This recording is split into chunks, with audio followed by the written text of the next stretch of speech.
पहले तो पूरे छत्तीसगढ़ वासियों को रामनवमी की बहुत बहुत बधाई, शुभकामनाएं।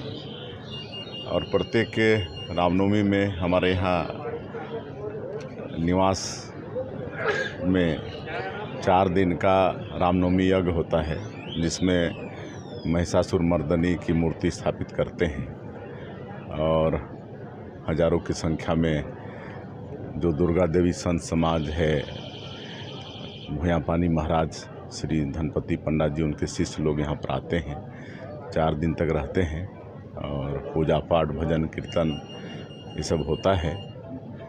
तो आज उसी में हम शामिल होने यहाँ पर आए हैं और इसके बाद देखते हैं केराडी और कुनकुरी का आमंत्रण है। सर, ये रामनवमी से पहले 29 नक्सली मारे गए, पहले 13 नक्सली मारे गए थे, तो क्या मान के चले कि नक्सलियों के मरने की संख्या भी 400 के आंकड़े पार करेंगे? देखिए, जब से भारतीय जनता पार्टी की सरकार छत्तीसगढ़ में बनी है, तब से नक्सलवाद के साथ मजबूती के साथ लड़ाई लड़ रहे हैं और अभी तक ये 4 महीने में काफ़ी नक्सली मारे गए हैं। इसके पहले 13 नक्सली एक दिन मारे गए थे और कल कांकेर ज़िले में जो मुठभेड़ हुआ, उसमें 29 नक्सली मारे गए, जिसमें 2 नक्सली 20-20 लाख के इनामी थे।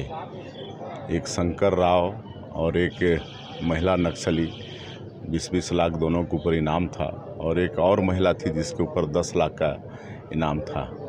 और बहुत बहादुरी के साथ हमारे सैनिक लड़े, उनको बहुत बहुत हम बधाई भी देते हैं।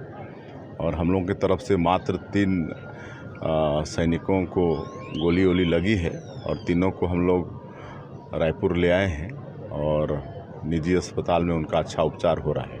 नक्सलियों का सफाया छत्तीसगढ़ से दोनों ऑप्शन है उसमें। हम लोग एकदम से मारकाट के पक्ष में भी नहीं हैं, लेकिन अगर कोई नक्सली आत्मसमर्पण करता है, विकास की मुख्यधारा से जुड़ना चाहता है, तो उसके साथ भी न्याय करेंगे। लेकिन अगर कोई गोली की भाषा ही समझेगा तो उसको भी सरकार मुंह तोड़ जवाब देगी। राहुल गांधी ने अभी यूपी में कहा है कि बीजेपी भ्रष्टाचार का चैंपियन है। अब उसके कहने से कुछ नहीं होगा। अब वो तो बहुत कुछ वर्षों से बोलते रहे हैं, लेकिन आज देश की जनता का विश्वास कांग्रेस पार्टी से और राहुल गांधी से बिल्कुल उठ चुका है। अब वो कुछ भी बोलेंगे, देश की जनता विश्वास करने वाली नहीं है। 11 की 11 सीट बीजेपी छत्तीसगढ़ में ला रही है सर, अभी भी यही दावा है? हाँ, मुझे पूरी उम्मीद है। जिस तरह से मेरा मुख्यमंत्री के नाते प्रवास चल रहा है, अभी तक मैं कल तक 34 विधानसभा जा चुका हूँ और 40 से ज़्यादा कार्यक्रम हमारा हो चुका है।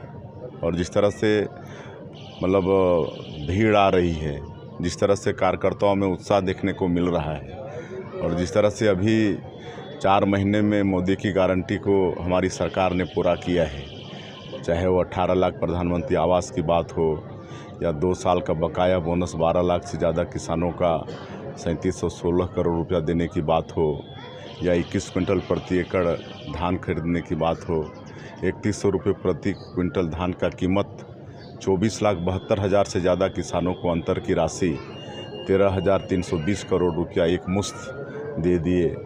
महतारी बंधन योजना में 70 लाख से ऊपर माता बहनों को 2 महीना का किस्त, 1 महीने का किस्त 655 करोड़ रुपया होता है, तो 2 किस्त हम लोग भेज दिए। रामलला दर्शन योजना शुरू कर दिए। तेंदुपत्ता का कीमत 5,500 रुपया प्रति मानक बोरा सरकार आदेश कर चुकी है। 5,500 प्रति मानक बोरा के हिसाब से तेंदुपत्ता की खरीदी होगी, बोनस भी देंगे। तो ये सब काम, और मोदी जी जो 10 वर्षों से सबका साथ, सबका विकास और सबका विश्वास और सबका प्रयास, इसको मूल मंत्र मानते हुए जो काम कर रहे हैं, गांव, गरीब, किसान, मजदूर, आज पूरे देश की जनता, देश का एक बच्चा आज भारतीय जनता पार्टी और हमारे देश के यशस्वी प्रधानमंत्री श्री नरेंद्र मोदी जी से प्रभावित है और सबका विश्वास जीतने का काम प्रधानमंत्री जी ने किया है। तो कांग्रेस तो बिल्कुल फेल है, इनको अपनी हार स्पष्ट नज़र आ रही है, इसलिए ये लोग कुछ भी आए बाएँ बोल रहे हैं। सर, आखिरी सवाल से जसपुर में सर रेल कब आएगा सर? आएगा, बहुत आगे बढ़ चुका है। फाइनल सर्वे का ऑर्डर भी हो चुका है। अब और ज़्यादा इंतज़ार नहीं करना पड़ेगा। भारतमाला में काम तेज़ी से हो रहा है। नेशनल हाईवे 43 का निर्माण चल ही रहा है और अब जसपुर जिला वालों को भी रेल के लिए बहुत ज़्यादा इंतज़ार करना नहीं पड़ेगा। Thank you sir.